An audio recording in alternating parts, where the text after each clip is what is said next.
ఇక్కడ కూడా ఇన్ని మున్సిపాలిటీలు లేవు కాబట్టి 4 years అయిపోతుంది కాబట్టి అందరికి కూడా ఒక ఏడాదన్నా చైర్మన్లో కూర్చోవాలి, ఒక ఏడాదన్నా మేయర్గా కూర్చోవాలి అని వాళ్ళకు కోరికలు ఉంటాయి కదా. చాలా మంది కోరికలు ఉంటాయి కదా, తప్పు లేదన్నా.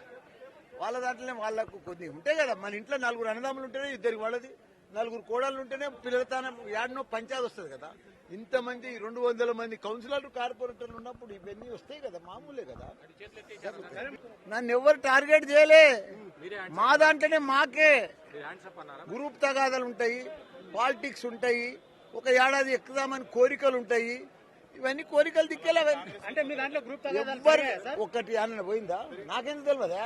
నేను గోవా పోయింది వాళ్ళతోటి కార్పొరేటర్లతోటి, నేను దుబాయ్ పోయింది కౌన్సిలర్లతోటి. నేనేం విహారయాత్రలకు పోలే. అవిశ్వాసం దాంట్లో ఇవన్నీ కావద్దు.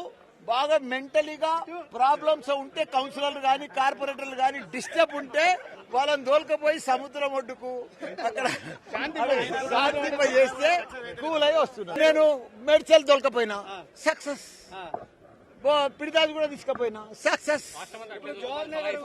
రాష్ట్రం అంతా కాదు, అరే మా దగ్గర చెప్తే నువ్వు రాష్ట్రం అంతా అడుగుతావు. ఇప్పుడు మా దగ్గర ఇప్పుడు మళ్ళా గోవాకు ట్రిప్ వేస్తారు వాళ్ళు, మన పోచారం వాళ్ళు, మన తుమ్కుట వాళ్ళు గోవాకు పోతారు, హ్యాపీగా తిరుగుతారు. గోవాకు పోయి ఏం చేస్తావు?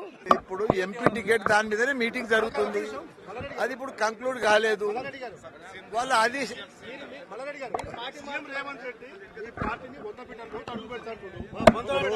చూడు, ఆయన సీఎం లెక్క మాట్లాడతలేడు.